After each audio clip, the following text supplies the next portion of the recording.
Geography चल रहा था। अब यहाँ पे समझेंगे कि एक एक सब्जेक्ट को लेकर के हम लोग कंप्लीट करते हुए चलेंगे।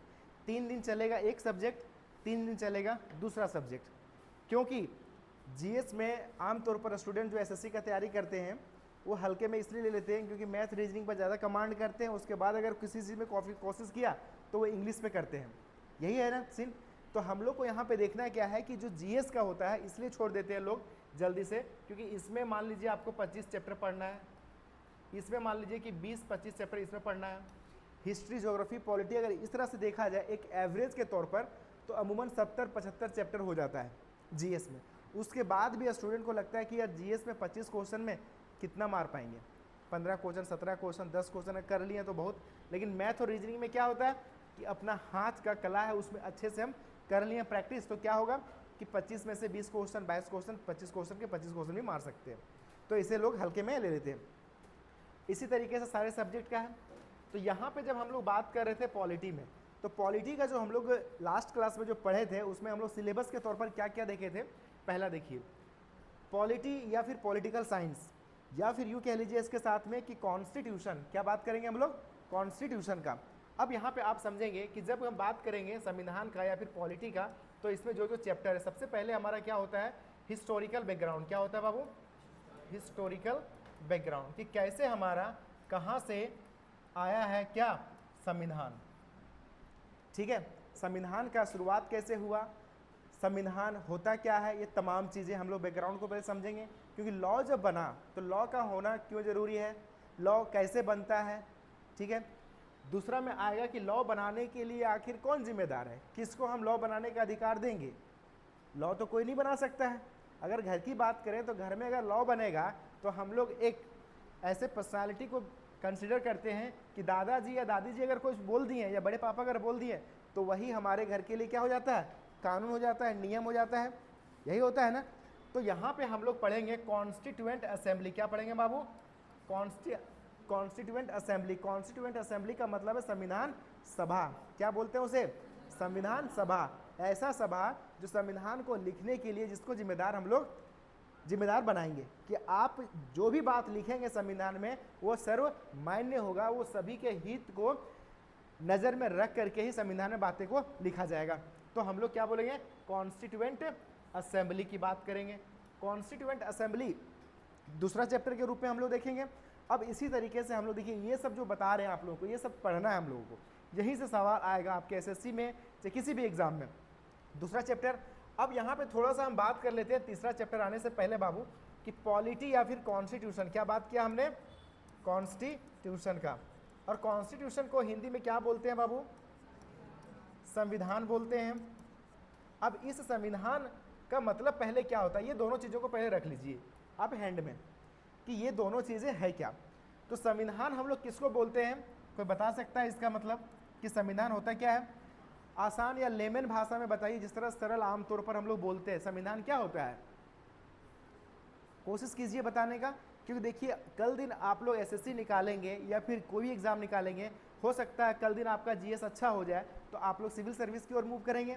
और सिविल सर्विस में आपसे सीधा सीधा अगर सवाल पूछ लिया कि बताइए संविधान से आप क्या समझते हो, तो आपको तो वहाँ कुछ बोलना ही पड़ेगा। तो क्या समझते हैं आप संविधान से। अच्छा, यहाँ पे हम संधि विच्छेद कर सकते हैं बाबू, इसको सम प्लस विधान। अब यहाँ से कुछ आप लोगों को सेंस पता चल रहा है कि क्या हो सकता है। सम का मतलब क्या होता है, बराबर, इक्वल, स्वयं। और विधान का मतलब क्या होता है, विधि, लॉ। यही होता है ना कि ये विधि का विधान है बोलते हैं। एक ऐसा पुस्तक, ऐसा सेट ऑफ रूल बोल सकते हैं जिसमें सभी के लिए बराबर लॉ की बात करता हो, समानता की बात करता हो, वही तो संविधान है। सभी को इक्वल राइट्स देता हो, इक्वल प्रोटेक्शन देता हो, यही तो बात करते हैं। तो उसे हम लोग क्या बोलते हैं, संविधान बोलते हैं।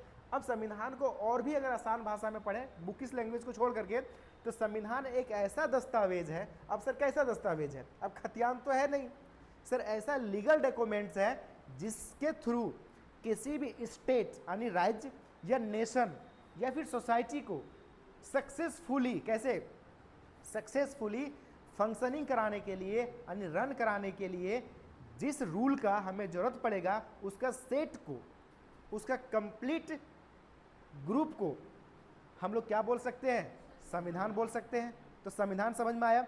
अब सर हमने बात कर लिया कि संविधान अपने आप में एक क्या है बाबू, डॉक्यूमेंट्स है, डॉक्यूमेंट्स है। अब जब डॉक्यूमेंट्स है, ये दस्तावेज है, तो ये दस्तावेज को हम लोग एक किताब की तरह से देखेंगे। अब जब कभी भी आपको किताब, देखिए अभी यहाँ पे 2 चैप्टर के बाद में बात करूँगा, उसके लिए मैं बात कर रहा हूँ।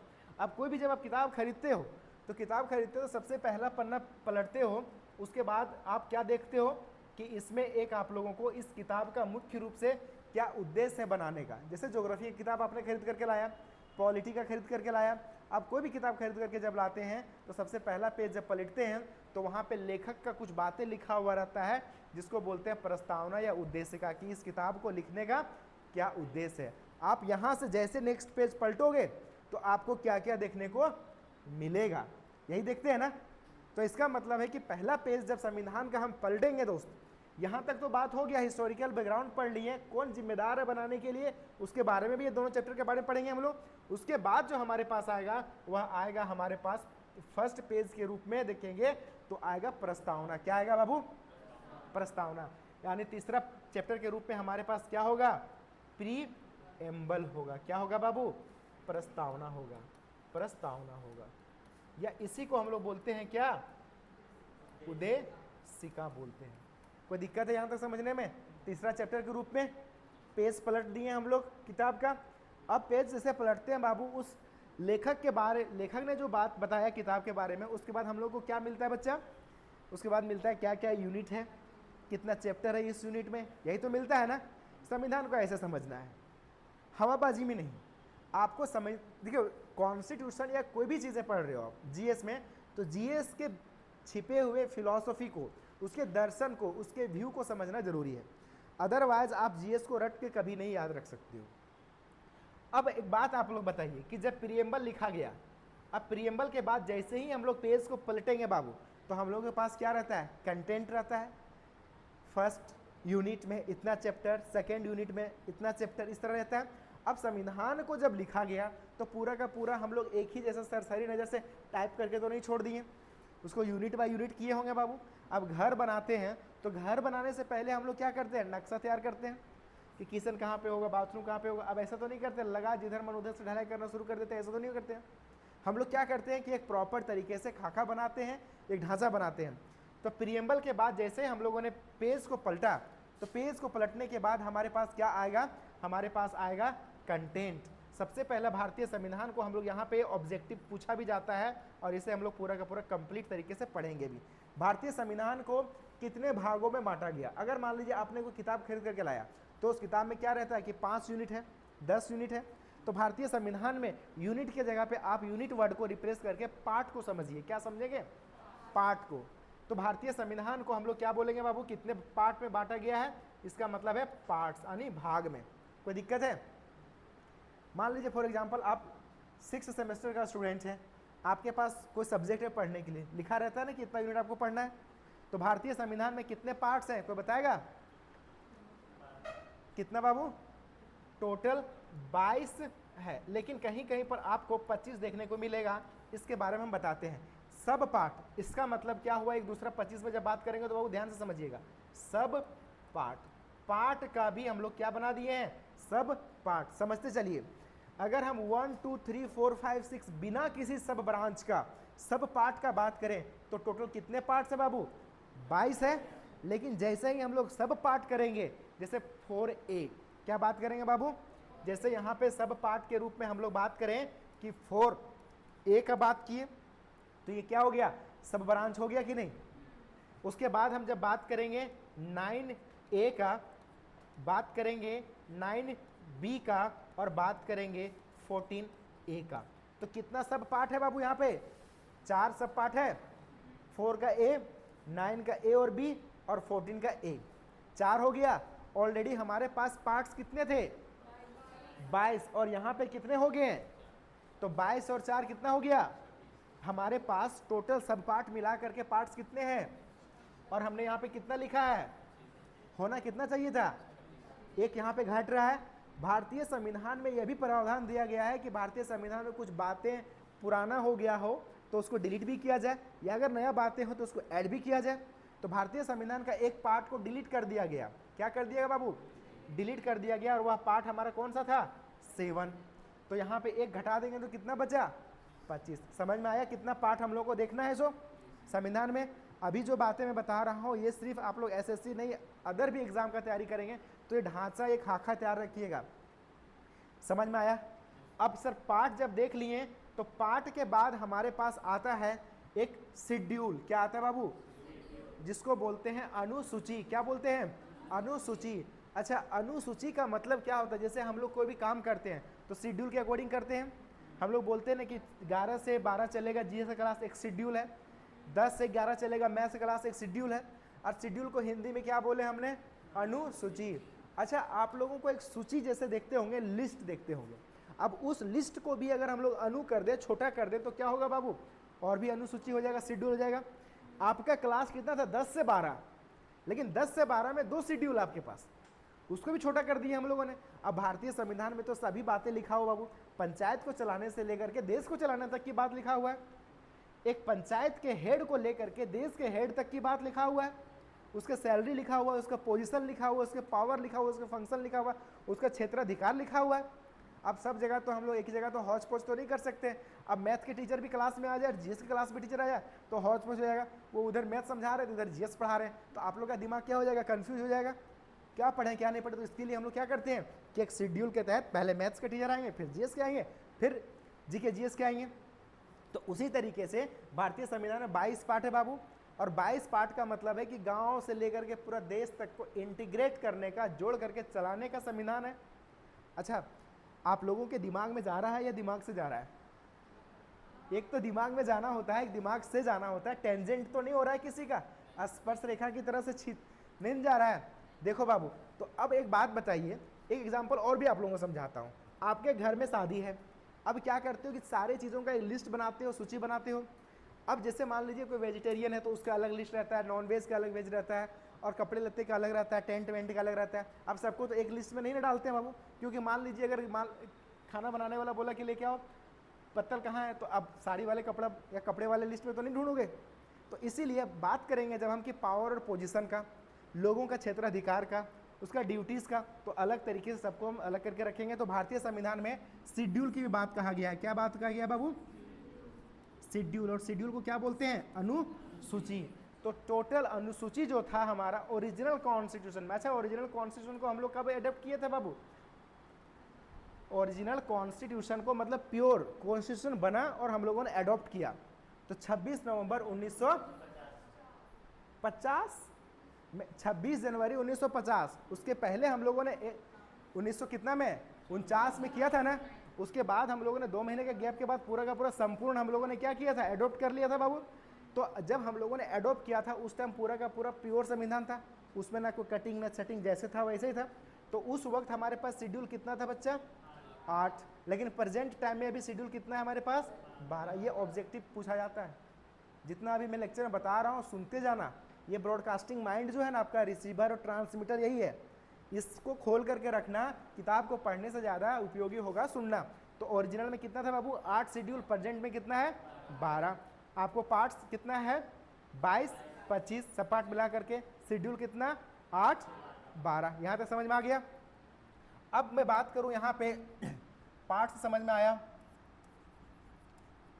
शेड्यूल समझ में आया। अब आता है हमारे पास आर्टिकल। क्या आता है बाबू? आर्टिकल्स। आर्टिकल्स को हिंदी में क्या बोलते हैं? अनुच्छेद। कुछ बच्चे बोलेंगे धारा, बोलेंगे ना, आप लोग सुने भी होंगे धारा बोलते हुए कि धारा कितना है। देखिए मैं आप लोगों को पहले ये छोटा सा जो कंफ्यूजन है उसको दूर कर लीजिए। हिंदी में भी लिखते चले ना। इसको बोलते हैं बाबू अनुच्छेद। क्या बोलते हैं बाबू? अनुच्छेद। ठीक है बाबू, अनुच्छेद। अब अनुच्छेद को बोलते हैं हम लोग क्या? आर्टिकल इंग्लिश में। और आमतौर पर स्टूडेंट इसको क्या बोलते हुए चलते हैं? धारा। धारा को अंग्रेजी में बोलते हैं सेक्शन। देखिए इस बात को पहले सुन लीजिए। एक होता है माँ, या फिर बोल लीजिए ऐसे जो मदर लॉ है। कौन सा बाबू? Mother law. क्या संविधान हमारा मदर लॉ है? क्योंकि इससे अलग कोई भी लॉ नहीं बन सकता है। अगर संविधान को दरकिनार करके अगर किसी ने कानून बनाया या अपने आप को बोला कि संविधान अपने जगह रहे और मैं अपना कानून बनाता हूं, ठीक है, तो वो कानून आपका नहीं चलेगा। आप लोगों ने सुना होगा कि यह कानून को असंवैधानिक करार दिया जाता है। कभी आप लोगों ने सुना है कि ये कानून नहीं चलेगा? तो क्यों नहीं चलेगा? क्योंकि वो किसके साथ संगत में नहीं है बाबू? संविधान के साथ संगत में नहीं है। क्लियर है? तो मतलब मदर लॉ का मतलब है कि सभी लॉ का जननी कौन है? कॉन्स्टिट्यूशन है। देखिए मेन जो संविधान है हमारा, वही हमारा मदर लॉ है सभी कानून का। सर आर्टिकल और सेक्शन में डिफरेंस क्या है? जब हम संविधान के आर्टिकल का यूज करके कोई भी कानून अगर बनाए हम लोग, जैसे मान लीजिए राइट टू एजुकेशन एक्ट, नाम सुना है ना RTE का।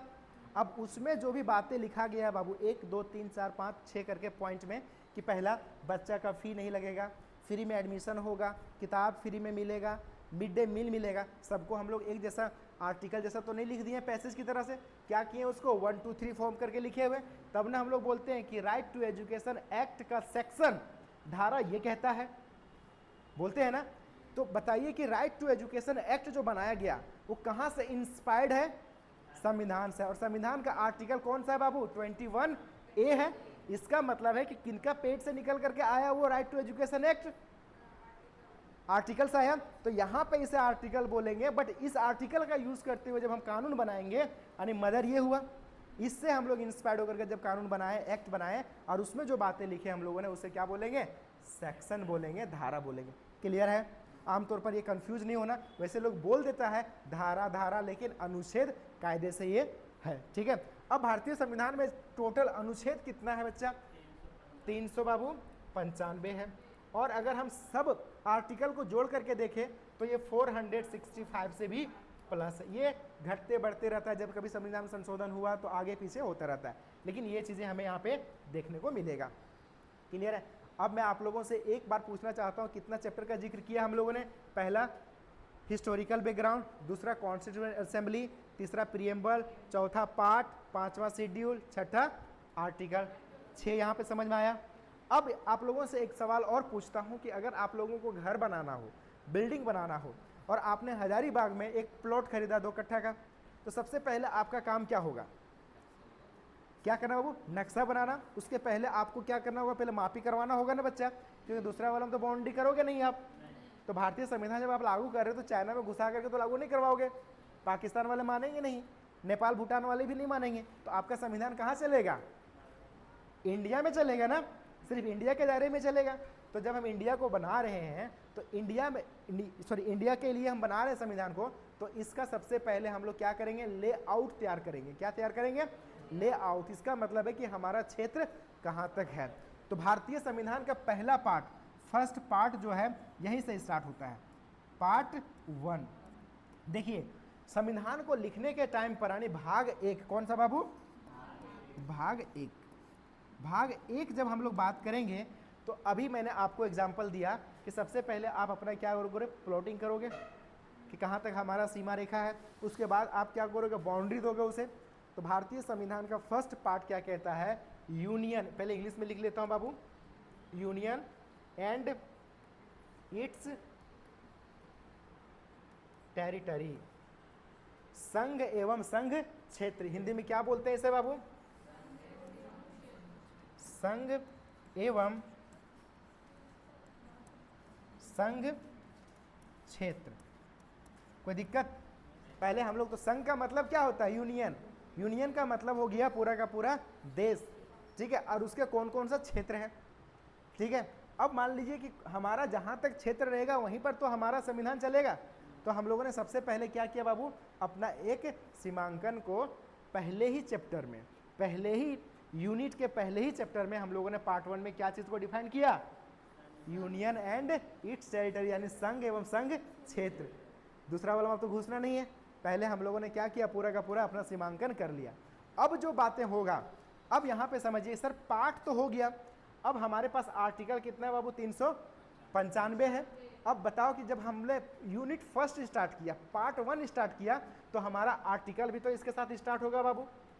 1 2 3 करके लिखा जाएगा आर्टिकल में, कि क्षेत्र क्या है, क्षेत्र को बढ़ा कौन सकता है, घटा कौन सकता है, कहाँ तक जाएगा, क्षेत्र वालों को क्या अधिकार होगा। क्लियर।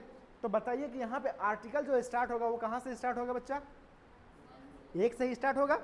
इसका मतलब है कि अगर आपसे पूछा जाए ऑब्जेक्टिव में, ये सवाल पूछा भी गया एसएससी में कि भारतीय संविधान के पार्ट 1 में किसका बात कहा गया है, तो संघ एवं संघ क्षेत्र का बात किया गया है।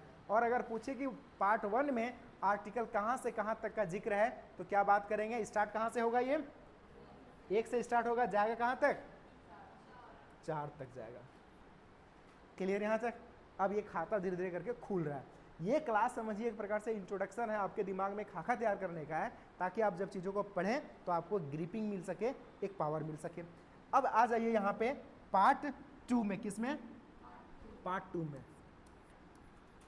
अब वही एग्जाम्पल हम लोग फिर से लेंगे कि प्लॉट किए हम लोग, प्लॉटिंग तुम लोग को यही एग्जाम्पल बताए थे। प्लॉटिंग जब करेंगे तो सबसे पहले हम लोगों ने अपना क्या कर लिया, बाउंड्री दे लिया। अब बाउंड्री देने के बाद उस बाउंड्री के अंदर रहेगा कौन, जिसका जमीन होगा, जिसके नाम पर होगा। अब हम लोगों को सर बाउंड्री करने का दरकार क्यों पड़ा, संविधान जब लागू हुआ उस वक्त भी हम लोगों का देश का भी बंटवारा हुआ, कुछ लोग पाकिस्तान, कुछ लोग पाकिस्तान से इंडिया, इंडिया से पाकिस्तान। बोला 2 महीना रहने मन लगा, 1 साल रहे नहीं मन लगा तो आया गया, यही होता रहा, आवागमन रहा।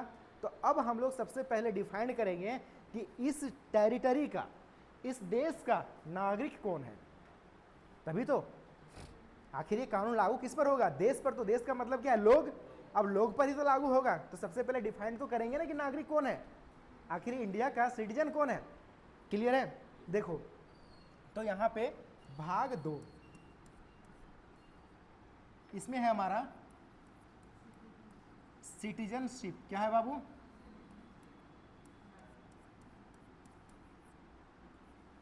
नागरिकता।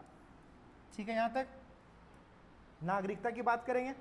देखो एक ढांचा को समझना, देखो आप कोई भी सब्जेक्ट को फिलहाल टेम्पररी पीरियड के लिए अगर भूल भी जाओ तो चलेगा, लेकिन आप ऑफिसर बने न बने, चाहे दुनिया में कुछ भी करें आप काम, लेकिन भाई संविधान को अपने हैंड में और अपने माइंड में जरूर रखना। और ये खाका के साथ में ऑब्जेक्टिव बताऊंगा तो आपके आंसर हो जाएंगे, आप एग्जाम में भी पास कर जाओगे, पॉलिटी के क्वेश्चन अच्छे से लगा लोगे, लेकिन एक सीक्वेंस को याद रखना है बच्चा।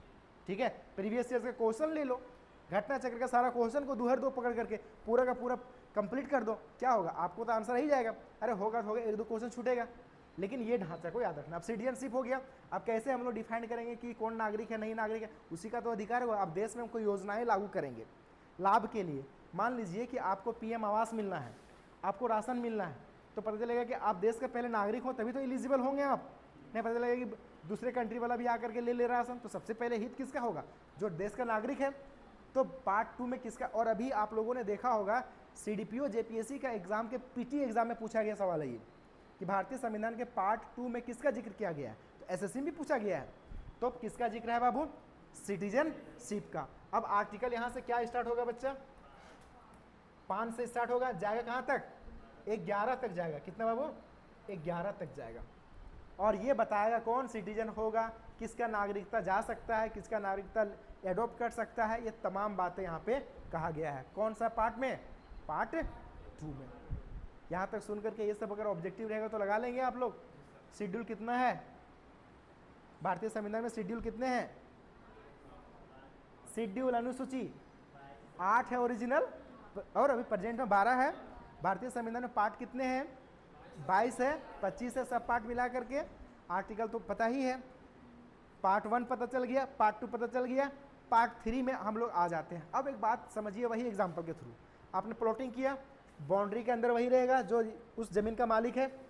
अब उस जमीन का मालिक है तो वहीं पे रहेगा। अब उस मालिक का अधिकार क्या है, अब वो वहाँ पे घर बना सकता है, फैक्ट्री लगा सकता है, ये सब भी तो अधिकार होना चाहिए नागरिक का। तो सबसे पहले हम बात करेंगे कि उस नागरिक का, उस वहाँ के सिटीजन का क्या पहला अधिकार होगा, और ऐसा अधिकार जो सबसे बुनियादी अधिकार हो। कैसा अधिकार, बुनियादी अधिकार हो।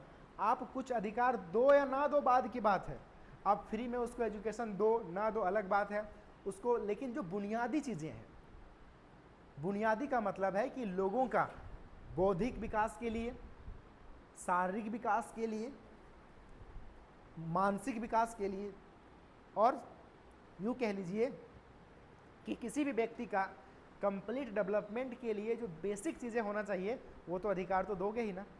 आप मान लीजिए प्लॉट आपने खरीद लिया बाबू, आप घर बनाने के लिए लायबल हो, लेकिन आपके पास पहला आपके पास बुनियादी अधिकार क्या होना चाहिए उस ज़मीन पर कि मैं घर बना सकूं। अब मॉल बनाओ, मार्केट बनाओ, वो बात की बात है, और नगर पालिका आपको देगा परमिशन नहीं देगा वो अलग की बात है। सड़क वहाँ है या नहीं है, अग्निशमन वाला गाड़ी जा सकता है नहीं जा सकता है, वो चीज़ देखेगा। स्कूल बना सकते हो नहीं बना सकते हो, ये सब परमिशन की बात है। लेकिन बेसिक अधिकार आपका उस ज़मीन पर क्या होना चाहिए कि कम से कम रहने के लिए तो घर बना लें सर। ये तो बुनियादी अधिकार होना ही चाहिए आपके ज़मीन पर। तो सबसे पहला यहाँ पे अब आ जाइए पार्ट 3 में। किसके बाबू? पार्ट 3, इसका मतलब है भाग 3। भाग 3 में बोलते हैं हम लोग, क्या बोलते हैं? फंडामेंटल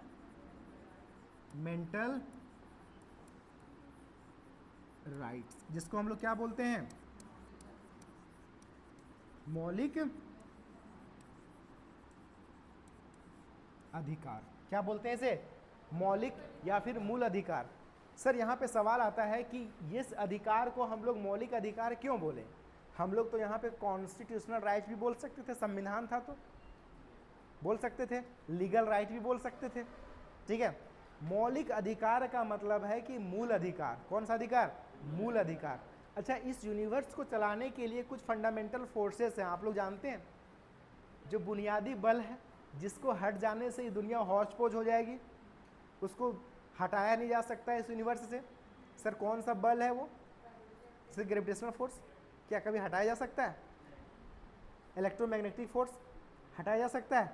न्यूक्लियर फोर्स नहीं हटाया जा सकता है। तो ये जो तमाम जो फोर्सेस हैं, ये कौन सा फोर्सेस हैं? फंडामेंटल फोर्सेस है। और किसको रन कराने के लिए सक्सेसफुली? यूनिवर्स को। तो आपके लिए जो फंडामेंटल जो राइट्स है वह ऐसा राइट है जिसको कोई भी व्यक्ति, कोई भी सरकार, कोई भी पावर नहीं छीन सकता है, क्योंकि इसी फंडामेंटल राइट से, इसी मौलिक अधिकार से आपका पूरा का पूरा विकास, आपका डेवलपमेंट, आपका पर्सनैलिटी का डेवलपमेंट इसी से होता है। जब भारत आज़ाद हुआ तो आज़ाद होने के बाद सबसे पहले हम लोग तो यही सोचे कि देश का पहले सीमांकन कर लीजिए भाई, बंटवारा हो रहा है 2 भाग में, बंटवारा का हम लोग कर लिए। फिर नागरिक कौन होगा इसके बारे में बात कर लिए, और नागरिक कौन होगा, उस नागरिक का अधिकार क्या होगा इसके बारे में भी तो बात करना होगा। तो यहाँ पे हम लोग अधिकार की बात करते हैं, और वैसा अधिकार जो बुनियादी अधिकार हो, जिसको किसी भी हालत में किसी से छीना नहीं जा सकता है, ठीक है। अब यहाँ पे आ जाइए आर्टिकल की जब हम बात करेंगे बाबू, किसका? आर्टिकल का। तो कहाँ से स्टार्ट होगा? अब ये 12 से स्टार्ट होगा और जाएगा कितना तक?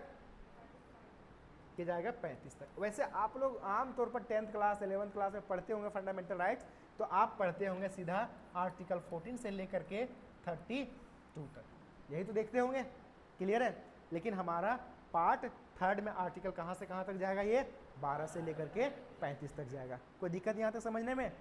कोई दिक्कत नहीं। अब एक बात बताइए कि सर अब उस बाउंड्री के अंदर इतने तो नागरिक रहने लगे, लोग रहने लगे। अब जब लोग रहेंगे तो एक आपका घर बनाने का परमिशन किससे लेते हो? आप नगर पालिका से लेते हो, होल्डिंग टैक्स कटवाते हो, ये सब पास करवाते हो। अब मान लीजिए, और एक तरफ आप हो जमीन वाले मालिक, एक तरफ कौन है? नगर पालिका। एग्जाम्पल समझना ये चीज़ें। तो आप ये समझिए कि जो आप हो वो पूरा देश का नागरिक हो आप, और जो नगर पालिका की बात कर रहे हैं वो समझो कि एक प्रकार की सरकार है। अब सरकार और आपके बीच में संवाद होगा, किस तरह से लोगों का निर्णय लिया जाएगा, आप कितना घर बनाओगे, कितना छज्जा निकालोगे, कितना स्क्वायर का बनाओगे, ये सब बातें होता है। अब इसमें कुछ डायरेक्शंस तो होगा। डायरेक्शंस का मतलब निर्देश। कौन देगा निर्देश? संविधान निर्देश देगा किसको? नगर पालिका को भी देगा, और लोग आप जब घर बनाएंगे उसको भी, कि आप इसके बियॉन्ड जा करके उस जमीन वाले मालिक को भी इनक्रोच नहीं करोगे।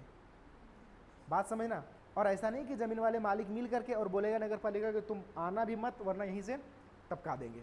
तो ये दोनों के साइड में लड़ाई हो सकता है कि नहीं? जब लोग रहेंगे तो डिस्प्यूट तो होगा। अब किसके किसके बीच में डिस्प्यूट हो सकता है? अब उसको एग्जाम्पल को भूल जाओ, ये मान के चलो कि सरकार और वर्सेस पब्लिक यानी सिटीजन होगा ना। सरकार कुछ बोलेगी, जनता कुछ बोलेगी, तो अब इसके लिए एक सही से रूल को बनाया जाएगा, डायरेक्शंस को बनाया जाएगा। या फिर एग्जांपल ऐसे समझिए कि आपने उस ज़मीन पर एक लॉज बना दिया, अब उस लॉज में बहुत सारे स्टूडेंट रहने लगे। अब रहने लगे तो आपने क्या किया? आप मालिक होने के नाते कि आपने एक बोर्ड चिपका दिया गेट के पास में कि 8 बजे से पहले आ जाना है, सुबह इतना बजे गेट खुलेगा, और यहाँ से कोई हल्ला गल्ला नहीं करेगा, कोई डस्टबिन में इधर कचरा वगैरह नहीं फेंकेगा, डस्टबिन में फेंकेगा, ये सब लिख देते हैं रेगुलेशन। ये आपका जो निर्देश है, क्या है ये निर्देश है। और कैसा निर्देश है, आपको लॉज को सही से फंक्शनिंग कराने के लिए, ठीक है। अब इसीलिए हम लोग यहाँ पर बात करते हैं भाग 4 में। अच्छा, ये बात समझ में आ रहा है क्या कहना चाह रहा हूँ मैं, कि कोई भी चीज़ों को फंक्शनिंग जब होगा, अब हमारे पास मौलिक अधिकार भी आ गया, साथ साथ में लोग नागरिक भी हो गए यहाँ पे। अब तो जहाँ पे लोग रहेंगे वहाँ तो हल्ला गुल्ला लड़ाई झगड़ा तो होगा ही, कुछ ना कुछ तो होगा। तो उसके लिए भाग पार्ट में आते हैं हम लोग, और भाग पार्ट 4 में जब हम बात करते हैं बाबू, तो यहाँ पे बात करते हैं डायरेक्टिव। पहले समझ लीजिए हिंदी में, इंग्लिश में डायरेक्टिव क्या बोलते हैं बाबू, डायरेक्टिव। डायरेक्टिव का मतलब होता है निर्देश, बोलते हैं डायरेक्शन। डायरेक्टिव प्रिंसिपल, प्रिंसिपल का मतलब क्या होता है, सिद्धांत। प्रिंसिपल्स ऑफ स्टेट क्या बोलते हैं बाबू, स्टेट पॉलिसी। इसको शॉर्ट में बोलते हैं बाबू DPSP। कोई दिक्कत यहाँ तक। अब इसका हिंदी देखिए, राज्य के नीति निदेशक तत्व, या फिर बोलते हैं इसी को सिद्धांत। कोई दिक्कत। अब यहाँ पे पहले इस वर्ड को पहले अलग अलग करके समझ लीजिए। राज्य के नीति निदेशक, नीति का मतलब क्या होता है, पॉलिसी। क्या पॉलिसी बनाया जाएगा। राज्य का मतलब क्या समझते बाबू हम लोग, स्टेट, ठीक है। और राज्य का मतलब यहाँ पे दो चीज़ें आप लोग समझिएगा फिलहाल। राज्य का मतलब झारखंड बिहार यूपी तो है ही, साथ ही साथ में देश भी समझना है, नेशन। और नेशन जब समझेंगे तो इसका मतलब आप समझिएगा कॉन्स्टिट्यूशन भी। नेशन, कॉन्स्टिट्यूशन, राज्य, मतलब समझ में आया। अब राज्य के नीति निर्देशक मतलब देश को ये नीति निर्देशक दिया गया है, यानी देश का मतलब है गवर्नमेंट भी। गवर्नमेंट को ये नीति निर्देशक तत्व दिया गया है कि आपको कैसे फंक्शनिंग कराना है। बात समझ में आया। तो DPSP जो है हमारा, वह आर्टिकल कहाँ से स्टार्ट होगा, आर्टिकल 36 से स्टार्ट होगा बाबू, जाएगा कहाँ तक, ये 51 तक। आई होप यहाँ तक समझते समझते थोड़ा सा लूज हो रहा होगा समझना, मुझे जैसा समझ में आ रहा है। बट यहाँ तक समझ में आया, 4 पार्ट, ये चारों पार्ट याद रखिएगा। यहाँ तक समझ में आ गया तो अब हम लोग बैक होकर के चलते हैं। अभी पार्ट यहीं तक जिक्र करते हैं, सारा पार्ट अभी जिक्र नहीं करते, वरना ऑचपोच हो जाएगा।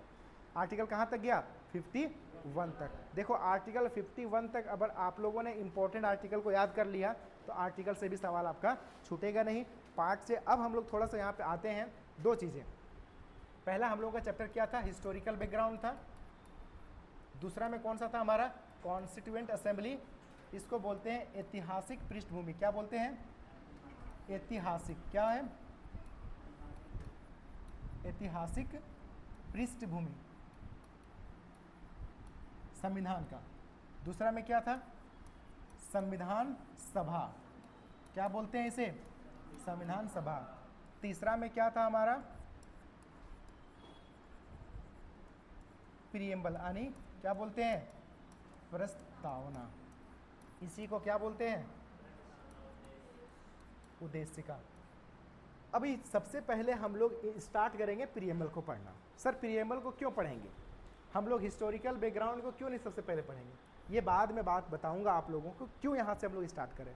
सबसे पहला हम लोग जब पॉलिटी को पढ़ते हैं, संविधान को पढ़ते हैं, तो पहला पेज में हम लोग को क्या देखने को मिलता है, प्रीएम्बल देखने को मिलता है। प्रस्तावना का मतलब क्या होता है बाबू, उद्देशिका। अब जब संविधान जब लिखा जा रहा था, अब संविधान वाली बात को समझते हुए आप थोड़ा सा एग्जाम्पल ये समझ लीजिए कि आप अपना प्लॉट को बाउंड्री करवा लिए। आप सबसे पहले क्या करोगे, इंजीनियर से मिलोगे, इंजीनियर को बोलोगे कि मुझे नक्शा बना करके दीजिए। हम लोग 5 भाई हैं और 5 भाइयों के लिए हमें क्या चाहिए, एक नक्शा चाहिए। तो इंजीनियर क्या बोलेगा, ठीक है मैं बना करके देता हूँ। अब इस संदर्भ में क्या होगा कि वो सबसे पहले आपको एक ड्राफ्ट बना के देगा। क्या देगा बना के बाबू, ड्राफ्ट बना करके देगा। और इसी ड्राफ्ट, इसी मैप के अकॉर्डिंग आप क्या करोगे, बिल्डिंग बनाओगे। तो संविधान को जब लिखा जा रहा था तो सबसे पहले हम लोगों ने एक प्रीएम्बल को बनाया। क्या बनाया बाबू, प्रीएम्बल को, क्योंकि इसी के अकॉर्डिंग हमारा संविधान की आगे की बातें चलेगा। प्रीएम्बल इसका मतलब आप समझ लीजिए कि रिजोल्यूशन। हम लोग 1 जनवरी को क्या लेते हैं, शपथ लेते हैं, रिजोल्यूशंस लेते हैं ना, कि मैं अब गाली नहीं दूंगा, मैं ये काम करूंगा, रिजोल्यूशंस। तो ऑब्जेक्टिव रिजोल्यूशंस हमारा क्या है, कौन सा रिजोल्यूशंस बाबू?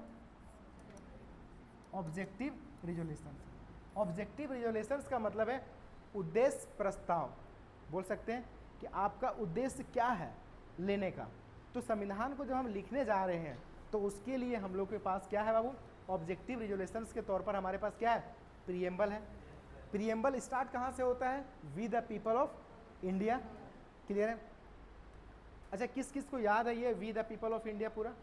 हम भारत के लोग, भारत को संपूर्ण प्रभुत्व संपन्न, किस किस को याद है?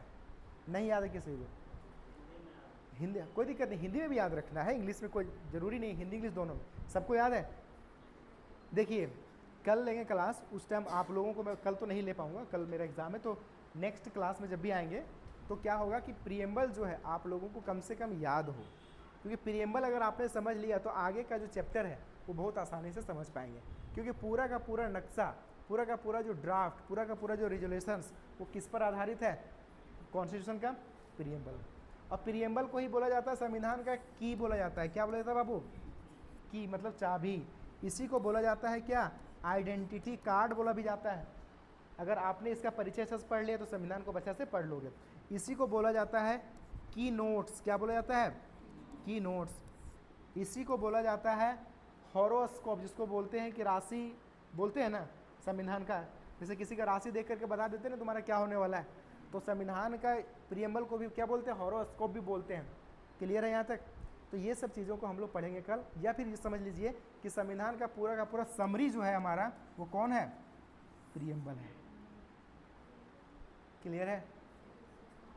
कल हम लोग इस चैप्टर को, नेक्स्ट क्लास में इस चैप्टर को पूरा का पूरा कंप्लीट कर लेंगे। ठीक है? थ्रू द पीपीटी हम लोग पढ़ेंगे। ठीक है?